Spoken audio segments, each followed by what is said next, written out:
Welcome to your VTV Announcements on the Vandegrift broadcast system. That's Lincoln Hook. And that's Zach Buck. It's Wednesday, November 8th. The weather will have a low of 65 and a high of 81. The rest of the week, we can expect similar weather up until Friday, when a cold front is supposed to roll through, and we can expect temperature below 40 degrees. The following week, we can expect to remain in colder temperatures, with highs staying below 60 degrees. Now to sports. What's new, what's happened, and what to expect. Last Thursday was Vandegrift's last regular season football game. They ended this year's run with a win, beating the Westwood Warriors 56-10. The Vipers finished the season with 9 wins and 1 loss. Our Vandegrift Vipers are the district champions once again, allowing them to advance to UIL playoffs. Congrats to all members of the team, including the coaching staff. This Friday, for Vandy's first playoff game, they face the Bowie Bulldogs at home. This game's theme is red, white, and blue. Kickoff is at 7, and show up to help support our Vipers in the playoffs. The Vandegrift cross-country team ran at UIL State last week, with the guys being the 6A runner-up and the girls placing 4th, with Captain Garrett leading in 20th overall.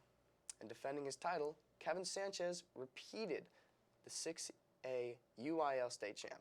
But more than that, he even beat UT cross-country runner Brendan Herbert, who illegally joined the race. Being a former student of Lake Travis who graduated in 2018, he joined the race wearing a Lake Travis jersey and ended up placing in 2nd, losing to Kevin. This is a college senior runner who walked onto the course to lose to a senior in high school. Although the Lady Vipers had their first game last Friday against Lake Travis, the boys basketball team have their first game this Saturday at 3 p.m. versus the Brandeis Broncos. Make sure to show up and support your Vipers to help start the season off strong. Parking permits have been available for quite some time now. We hope you've picked one up, but if you haven't, you can register online and pay at the link below. Remember, tickets are being handed out, and you will receive one if you don't possess a permit. The Vandegrift Band and Vision Dance Company are our UIL 6A state champs this year, winning yesterday night with this year's show, Into the Grid. This is very much deserved for our band, who puts day in and day out giving their all. Congrats to every band member. We are all very proud. And congratulations to the directors and drum majors Costa, Anthony, Garrett, and Avani. The showcased article on Vandy Voice this week is Wicked Wardrobe. Lo Hernandez, the author, depicts the challenges the costume crew faced with the most recent Vandegrift theater production, Descendants. Find out more by following the link below. The National PTA is calling for students to compete in the annual Reflections program, which encourages students to pursue artistic expression. Students can create and submit their entries in 6 areas: literature, musical composition, photography, dance, choreography, film production, and visual arts.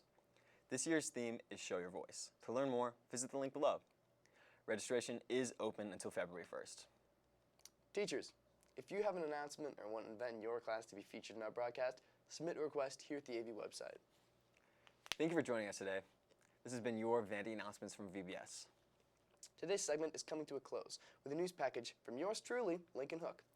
The following will inform you on Vandegrift's Bread Club, what it is, where it is, and how it came to be, as well as some further information to fulfill all of your bready endeavors. Until next time, I'm Zach Buck. And I'm Lincoln Hook. Stay classy, Vandy. Recently, I decided to do some research on the Bread Club at Vandegrift. On the surface, the title Bread Club does not really explain much about the club itself, so I visited the club to find out more. Bread Club occurs each Tuesday and is open to all VHS students. Since 2018, attendees have gathered in room 2302. Students are encouraged to bring breads of any kind: pretzels, sourdough, rye bread, cookies, croissants, and more. The president kicks off the meeting each week to welcome everyone and provide a fun piece of bread-related trivia. After the introduction, attendees roam freely around the classroom and eat bread.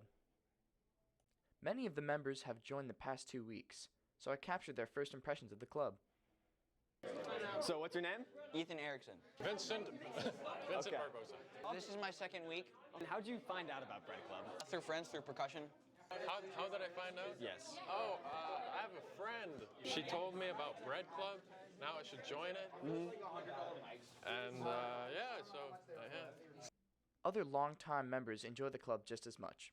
They express the same enthusiasm and excitement for the bread and social environment. I'm Mihir Gupta. And then how long have you been with Bread Club?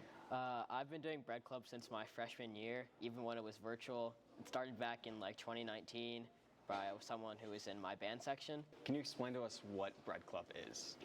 So basically, Bread Club is just kind of like where we bring bread and talk. It started in my band section, which is the front ensemble, and one of the section leaders then started it to get a closer community, and we've just been building it ever since, and now we have some people who aren't even in band, and it's pretty cool. I'd very much love there to be bread. My first ever Bread Club was in last year in a different classroom. Every year is it the same teacher, or has it kind of bounced around? It bounces around. So are you a junior or a senior? I'm a junior. Okay. What goes on in Bread Club? Like, what do you do? We just kind of show up, go over like a bread fact or something, any important stuff we say, and we just kind of chill the rest of the time and just eat bread. It's great. What kind of breads do you bring? Like, Usually what are the typical like things you say? any kind of like loaf of French bread. That's like my favorite bread, so I usually bring some. Sometimes it's sliced, sometimes it's not, and people just have to tear pieces. And then is there like a sense of community within Bread Club? Oh, definitely. That's great. Yeah. Okay. During the meeting, I spoke with club president Jade Harper about the history of the Bread Club.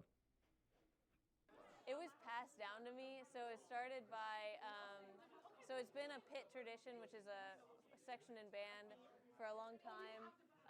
Amber started it when she was my section leader when I was a freshman, and then it was passed down to Estella, who ran it last year, and then Estella passed it down to me.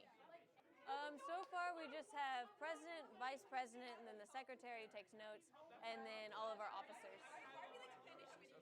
First you have to bring bread, and then you can come talk to me. In order to have a leadership role, you have to bring bread first, and then you can come talk to me and I can give you a leadership role. The officers claim that Bread Club is inclusive to people who are gluten intolerant and are progressing towards a hospitable environment for anyone. We're trying to accommodate everybody, and we obviously want to have everyone who we can there, and so it'd be really cool if we can find gluten-free bread and make that work. Okay. The Bread Club is all sorts of people, some strangers, some friend groups, and some observers that were just in that pit room for their normal class. Attendees made new friends and contributed to a growing community.